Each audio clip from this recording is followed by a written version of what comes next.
Chapter 12, in which Phileas Fogg and his companions venture across the Indian forests and what ensued.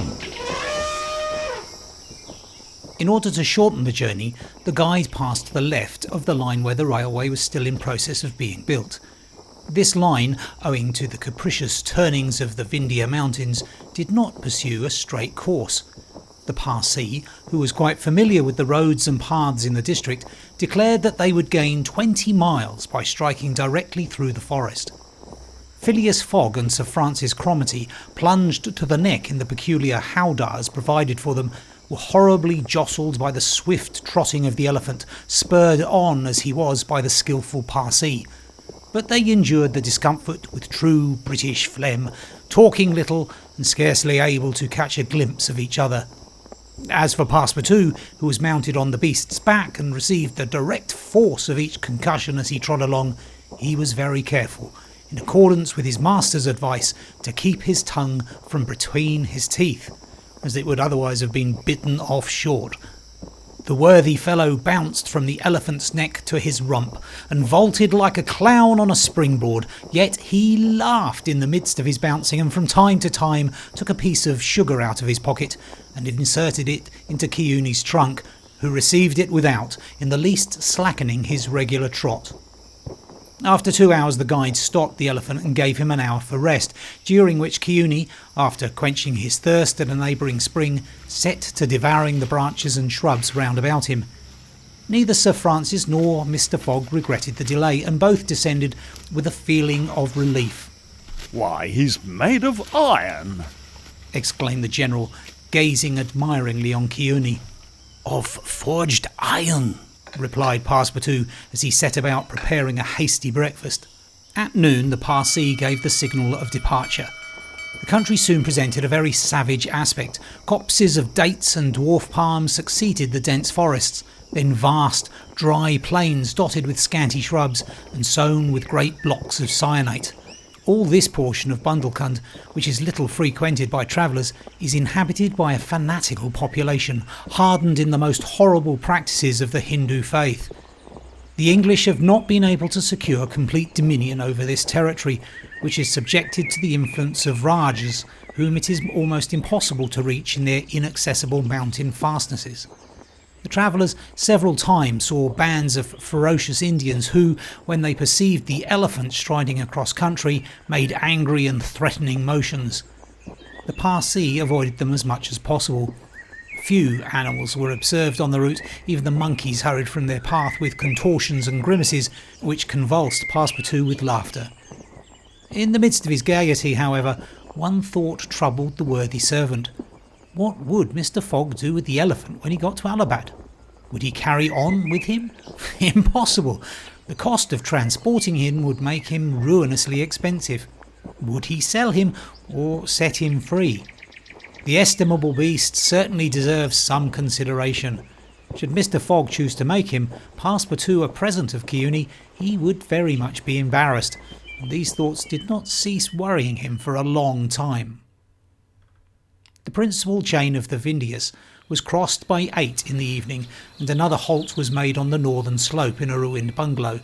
They had gone nearly 25 miles that day, and an equal distance still separated them from the station at Allahabad. The night was cold. The Parsee lit a fire in the bungalow with a few dry branches, and the warmth was very grateful. Provisions purchased at Colby satisfied for supper, and the travellers ate ravenously. The conversation, beginning with a few disconnected phrases, soon gave place to loud and steady snores. The guide watched Keawe, who slept standing, bolstering himself against the trunk of a large tree. Nothing occurred during the night to disturb the slumberers, although occasional growls from panthers and chatterings of monkeys broke the silence. The more formidable beasts made no cries or hostile demonstration against the occupants of the bungalow. Sir Francis slept heavily like an honest soldier overcome with fatigue. Passepartout was wrapped in uneasy dreams of the bouncing of the day before. As for Mr. Fogg, he slumbered as peacefully as if he had been in his serene mansion in Savile Row. The journey was resumed at 6 in the morning. The guide hoped to reach Allahabad by evening. In that case, Mr. Fogg would only lose part of the 48 hours saved since the beginning of the tour. Chiune, resuming his rapid gait, soon descended the lower spurs of the Vindhias, and towards noon they passed the village of Callinger on the Kenai, one of the branches of the Ganges. The guide avoided inhabited places, thinking it safer to keep to the open country, which lies along the first depressions of the basin of the great river. Allahabad was now only 12 miles to the northeast.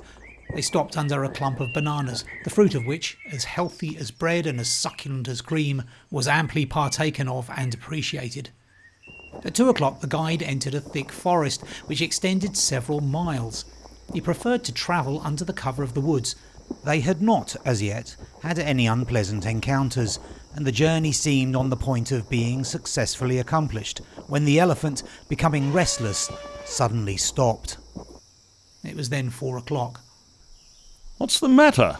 Asked Sir Francis, putting out his head.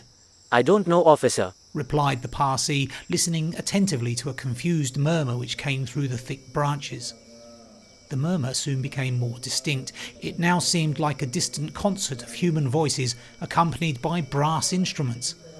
Passepartout was all eyes and ears. Mr. Fogg patiently waited without a word. The Parsee jumped to the ground, fastened the elephant to a tree and plunged into the thicket. He soon returned, saying, a procession of Brahmins is coming this way. We must prevent their seeing us, if possible. The guide unloosed the elephant and let him into a thicket, at the same time asking the travellers not to stir. He held himself ready to bestride the animal at a moment's notice, should flight become necessary. But he evidently thought that the procession of the faithful would pass without perceiving them amid the thick foliage, in which they were wholly concealed. The discordant tones of the voices and instruments drew nearer, and now droning songs mingled with the sound of the tambourines and cymbals. The head of the procession soon appeared beneath the trees, 100 paces away, and the strange figures who performed the religious ceremony were easily distinguished through the branches. First came the priests, with mitres on their head and clothed in long lace robes. They were surrounded by men, women and children who sang a kind of lugubrious psalm, interrupted at regular intervals by the tambourines and cymbals, while behind them was drawn a car with large wheels, the spokes of which represented serpents entwined with each other. Upon the car, which was drawn by 4 richly caparisoned zebus, stood a hideous statue with 4 arms, the body coloured a dull red, with haggard eyes, dishevelled hair, protruding tongue and lips tinted with metal. It stood upright upon the figure of a prostrate and headless giant. Sir Francis, recognising the statue, whispered, The goddess Kali, the goddess of love and death. Of death, perhaps, muttered back Passepartout. But of love, that ugly old hag, never. The Parsee made a motion to keep silence. A group of old fakirs were capering and making a wild do around the statue. These were striped with ochre and covered with cuts whence their blood issued drop by drop, stupid fanatics who in the great Indian ceremony still throw themselves under the wheels of Juggernaut. Some Brahmins, clad in all the sumptuous of oriental apparel and leading a woman who faltered at every step, followed. This woman was young and as fair as a European. Her head and neck, shoulders, ears, arms, hands and toes were loaded down with jewels and gems, with bracelets, earrings and rings, while a tunic bordered with gold and covered with a light muslin robe betrayed the outline of her form.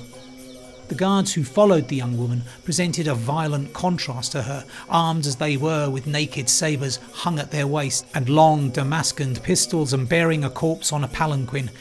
It was the body of an old man, gorgeously arrayed in the habiliments of a Raja, wearing as in life a turban embroidered with pearls, a robe of tissue of silk and gold, a scarf of cashmere sewed with diamonds, and the magnificent weapons of a Hindu prince. Next came the musicians and a rear guard of capering fakirs whose cries sometimes drowned the noise of the instruments. These closed the procession. Sir Francis watched the procession with a sad countenance and turning to the guide said, A suttee. The Parsee nodded and put his finger to his lips. The procession slowly wound under the trees, and soon its last ranks disappeared in the depths of the wood. The song gradually died away. Occasionally cries were heard in the distance, until at last all was silence again. Phileas Fogg had heard what Sir Francis said, and as soon as the procession had disappeared, asked, "What is a suttee?" A suttee, returned the General. is a human sacrifice, but a voluntary one. The woman you have just seen will be burned tomorrow at the dawn of day. Oh, the scoundrels! cried Passepartout, who could not repress his indignation. And the corpse? asked Mr. Fogg. Is that of the prince, her husband, said the guide. an independent Raja of Bundelkhand. Is it possible, resumed Phileas Fogg, his voice betraying not the least emotion, that these barbarous customs still exist in India, and that the English have been unable to put a stop to them? These sacrifices do not occur in the larger portion of India, replied Sir Francis. but we have no power over these savage territories, and especially here in Bundelkhand, the whole district north of the Vindhyas is the theatre of incessant murders and pillage. The poor wretch! exclaimed Passepartout. To be burned alive! Yes, returned Sir Francis. burned alive. And if she were not, you cannot conceive what treatment she would be obliged to submit to from her relatives. They would shave off her hair, feed her on a scanty allowance of rice, treat her with contempt. She would be looked upon as an unclean creature and would die in some corner, like a scurvy dog. The prospect of so frightful an existence drives these poor creatures to the sacrifice much more than love or religious fanaticism. Sometimes, however, the sacrifice is really voluntary, and it requires the active interference of the government to prevent it. Several years ago, when I was living at Bombay, a young widow asked permission of the government to be burned along with her husband's body, but, as you may imagine, he refused. The woman left the town, took refuge with an independent Rajah, and there carried out her self-devoted purpose. While Sir Francis was speaking, the guide shook his head several times and now said, The sacrifice which will take place tomorrow at dawn is not a voluntary one. How do you know? Everybody knows about this affair in Bundelkhand. But the wretched creature did not seem to be making any resistance, observed Sir Francis. That was because they had intoxicated her with fumes of hemp and opium. But where are they taking her? To the pagoda of Pillaji, 2 miles from here. She will pass the night there. And the sacrifice will take place tomorrow, at the first light of dawn. The guide now led the elephant out of the thicket and leapt upon his neck. Just at the moment he was about to urge Chiuni forward with a popular whistle, Mr. Fogg stopped him and turned to Sir Francis Cromarty, said, Suppose we save this woman. Save the woman, Mr. Fogg. I have yet 12 hours to spare. I can devote them to that. Why, you are a man of heart. Sometimes, replied Phileas Fogg quietly, when I have the time.